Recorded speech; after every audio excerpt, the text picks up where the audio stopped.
राधे राधे आप सभी को। और 2-3 दिनों से हम यहाँ उत्तराखंड की भूमि पर हैं और महाराज जी से काफ़ी प्रश्नोत्तर काल पहले भी चला रहा है और चलता ही रहेगा। तो महाराज जी का भी और मेरा भी आज इच्छा हुई कि इस चीज़ को रिकॉर्ड करा जाए थोड़ा। तो उसी संदर्भ में ये प्रश्नोत्तर काल आप सभी श्रद्धालुओं के लिए हम ये कर रहे हैं। तो महाराज जी से ये पहला सवाल है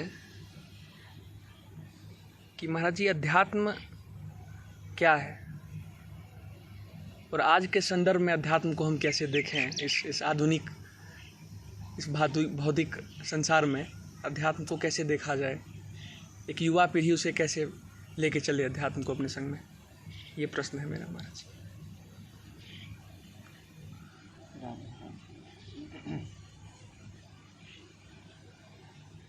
मैं ज़्यादा व्युत्पत्ति में नहीं जाऊंगा पारस, मैं केवल सीधी सादी भाषा में बोलता हूँ। अध्यात्म का मतलब है स्व का परिचय पाना, अपने आप का परिचय हमें मिले, ये है अध्यात्म का अर्थ। और आज के परिप्रेक्ष्य में अगर देखा जाए तो मुझको लगता है कि अध्यात्म ही मानव जाति को अगर बचा सकता है तो अध्यात्म ही है। और सब क्योंकि मूल रूप से हम आध्यात्मिक ही हैं, हमारा मूल स्वभाव अध्यात्म है। व्यक्ति काम करे, इधर घूमे उधर घूमे, पर बाद में उसको विश्राम की आवश्यकता पड़ती है। बिना विश्राम के नहीं होगा, बिना शांति के नहीं होगा, बिना सत्वगुण के नहीं होगा।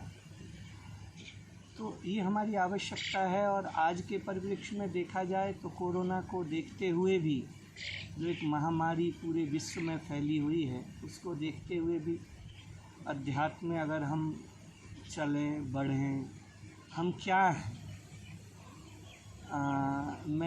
तुम शायद जानते होगे, अभी वृंदावन का कुंभ लगा था, तो वहाँ मेरे साथ में एक स्वामी जी थे। जी स्वामी जी मेरे साथ में थे। उनको कोरोना हो गया। वो कोरोना हो गया और कोरोना बहुत ही, कोई उनके चांस नहीं थे कि उनका शरीर बच पाएगा, पर आ गए वो। और जिस दिन वो आए उसी दिन उन्होंने मुझसे चर्चा की। तो मैंने उनसे कहा, स्वामी जी क्या लगा आपको? उन्होंने कहा कि मेरा अनुभव ये है कि जो डर गया मर गया। उन्होंने यही कहा पहली बार।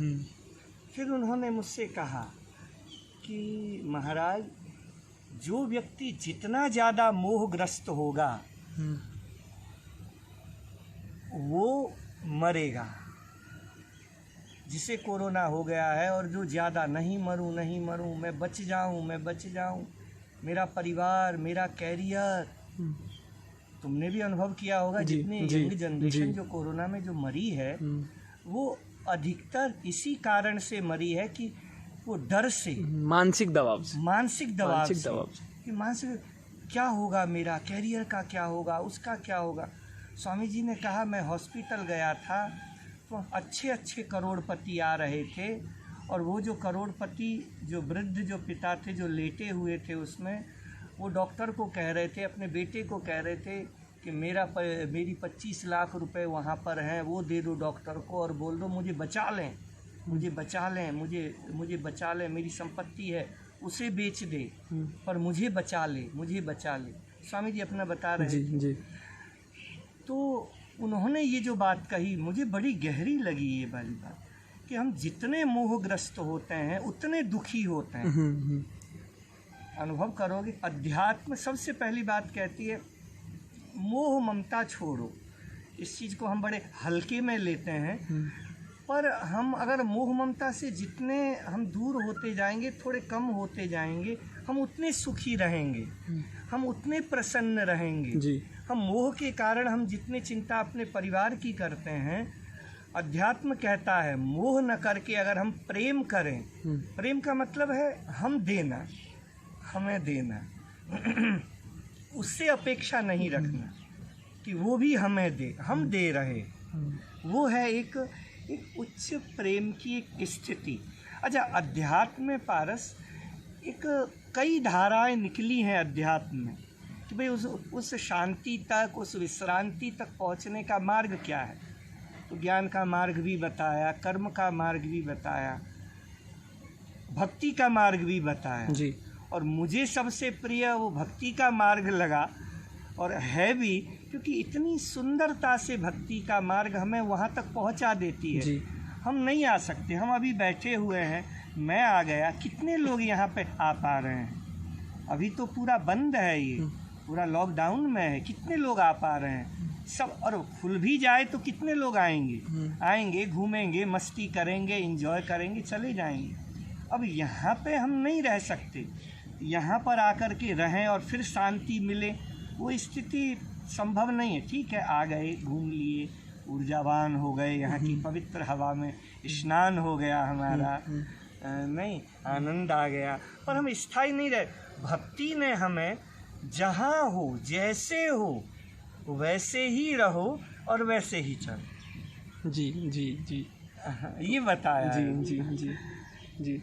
महाराज जी, जब हम ऐसे भक्ति की बात करते हैं तो नवधा शैली में तो 9 तरीके दिए गए हैं कि हम उस परम पिता परमात्मा को पा सकें।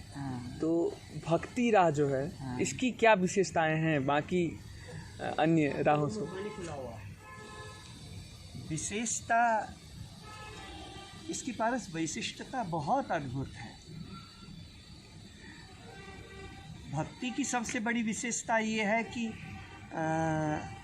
हम हमारी जो कमजोरी हैं उन्हीं को हम साधन बना करके चल सकते हैं। जी। हम ईश्वर के हैं, बस दृढ़ता से इतना मान लो, ये भक्ति है।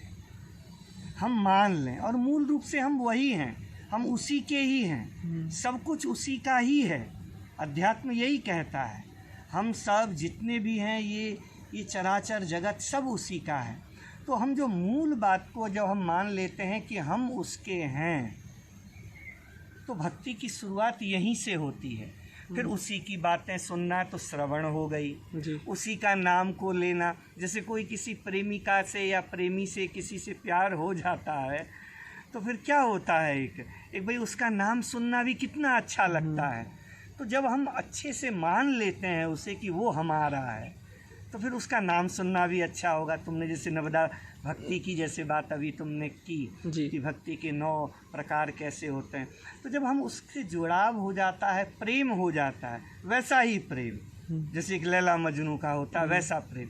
क्या मीरा का नहीं हुआ? तुम तो सब जानते हो, मीरा का हुआ नहीं, सबका, सूरदास का हुआ, अच्छे अच्छे उनका हुआ।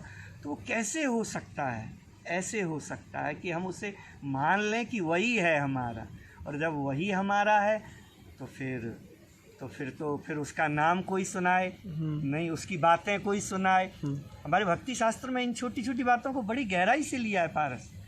उन्होंने भक्ति शास्त्र में ये तक कहा है कि ऐसे चर्चा सुनता है अपने भगवान की वो भक्त कि जैसे कोई स्त्री लंपट एक शब्द है हमारे यहाँ कि जो बिल्कुल जो कामुक व्यक्ति है, अरे उसने ऐसा कहा, उसने ऐसा कहा, उस लड़की की बात बता, वो कैसी थी, वो क्या थी। तो वो जो हमारा जो दुर्गुण है, उसी दुर्गुण को ही मार्ग बना करके हम वहाँ अध्यात्म की ऊंचाई तक पहुँच सकते हैं। ये भक्ति की खूबसूरती है जी। ये भक्ति की बड़ी वो है कि उसी को मान करके कि उसी की बात को सुनना, और ऐसी तन्मयता, अरे अरे अरे भगवान की बात है, अरे ऐसा किया, फिर उसका नाम, श्रवणम कीर्तनम, फिर उसका याद, उसका चिंतन, स्मरण, फिर ऐसे करके भक्ति बढ़ती जाती है। तो यही है। तो कल फिर चर्चा होगी, फिर बैठेंगे, नहीं, राधे राधे।